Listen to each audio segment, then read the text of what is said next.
दिल्ली की राजनीति में क्या कोई बड़ा धमाका होने वाला है? क्या आम आदमी पार्टी का एक बड़ा चेहरा अब अपनी अलग राह चुनने जा रहा है? और क्या युवा राजनीति में एक नई पार्टी की एंट्री होने वाली है? नाम है राघव चड्ढा। राज्यसभा सांसद राघव चड्ढा इन दिनों सियासी गलियारों में चर्चा का केंद्र बने हुए हैं। वजह एक सोशल मीडिया पोस्ट जिसने बड़े बड़े सवाल खड़े कर दिए हैं। क्या राघव चड्ढा अपनी खुद की पार्टी बनाने की सोच रहे हैं या ये सिर्फ एक सामान्य प्रतिक्रिया है? आइए समझते हैं इस पूरे मामले को इस रिपोर्ट में। चेकमेट। चिंटू जी, आप घोड़े भी अच्छे दौड़ाते हो। To good.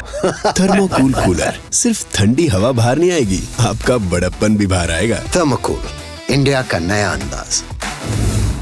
राघव चड्ढा जो अरविंद केजरीवाल की अगुवाई वाली आम आदमी पार्टी के प्रमुख शहरों में से एक माने जाते हैं, पिछले कुछ समय से अपनी ही पार्टी के साथ मतभेदों को लेकर खबरों में है। हाल ही में आम आदमी पार्टी ने बड़ा फैसला लेते हुए राघव चड्ढा को राज्यसभा में डिप्टी लीडर के पद से हटा दिया। उनकी जगह अशोक कुमार मित्तल को जिम्मेदारी दी गई। इतना ही नहीं, उन्हें संसद में बोलने के मौके से भी वंचित कर दिया गया। इसी बीच एक सोशल मीडिया पोस्ट ने इस पूरे मामले को और गर्म कर दिया है। राघव चड्ढा ने अपने इंस्टाग्राम स्टोरी पर एक वीडियो भी शेयर किया जिसमें एक कंटेंट क्रिएटर उन्हें सलाह दे रहा था कि उन्हें अपनी अलग युवाओं पर आधारित राजनीतिक पार्टी शुरू करनी चाहिए। और सबसे दिलचस्प बात यह है कि इस वीडियो पर राघव चड्ढा ने लिखा, दिलचस्प विचार।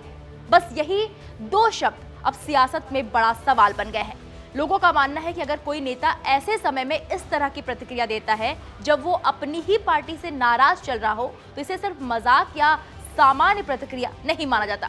यही वजह है कि अब कयास लगाए जा रहे हैं कि क्या राघव चड्ढा वाकई नई पार्टी बनाने की दिशा में सोच रहे हैं। हालांकि राघव चड्ढा ने अब तक कोई आधिकारिक ऐलान नहीं किया है, लेकिन उन्होंने एक और बड़ा बयान दे दिया है। उन्होंने कहा कि उन्हें पार्टी के अंदर चुप कराया जा रहा है। उनका सवाल था, जब भी मुझे संसद में बोलने का मौका मिलता है, मैं जनता के मुद्दे उठाता हूँ। क्या ऐसा करना अपराध है? इस बीच चड्ढा का एक और पोस्ट भी चर्चा में है जिसमें वो द 48 लॉज ऑफ पावर पढ़ते हुए नजर आए। उन्होंने लिखा, कुछ किताबें सही समय पर आती हैं। इससे उनके अगले कदम को लेकर अटकलें और तेज हो गई हैं। वहीं दूसरी तरफ पार्टी के नेताओं ने भी उन पर कई बड़े आरोप लगाए। कहा गया कि उन्होंने मुख्य चुनाव आयुक्त ज्ञानेश कुमार के खिलाफ विपक्ष में महाभियोग प्रस्ताव पर साइन नहीं किए। वहीं कुछ नेताओं ने यह भी आरोप लगाया कि उन्होंने संसद में गंभीर मुद्दों की बजाय समोसे की कीमत जैसे विषय उठाए, जिसे लेकर सोशल मीडिया पर मीम्स भी वायरल हुए। राजनीतिक विश्लेषकों का मानना है कि अगर राघव चड्ढा नई पार्टी बनाते हैं तो वो खास तौर पर युवाओं और मिडिल क्लास को टारगेट कर सकते हैं, क्योंकि पिछले कुछ समय से वो लगातार आम लोगों से जुड़े हुए मुद्दे उठा रहे हैं और सोशल मीडिया पर उनकी पकड़ भी मजबूत है। लेकिन सच क्या है, फिलहाल ना कोई आधिकारिक घोषणा हुई है और ना ही किसी नई पार्टी का ऐलान। यानी अभी ये पूरी कहानी सिर्फ अटकलों और संकेतों पर टिकी हुई है। लेकिन एक बात साफ है, राघव चड्ढा की एक छोटी सी प्रतिक्रिया ने दिल्ली की राजनीति में हलचल जरूर मचा दी है।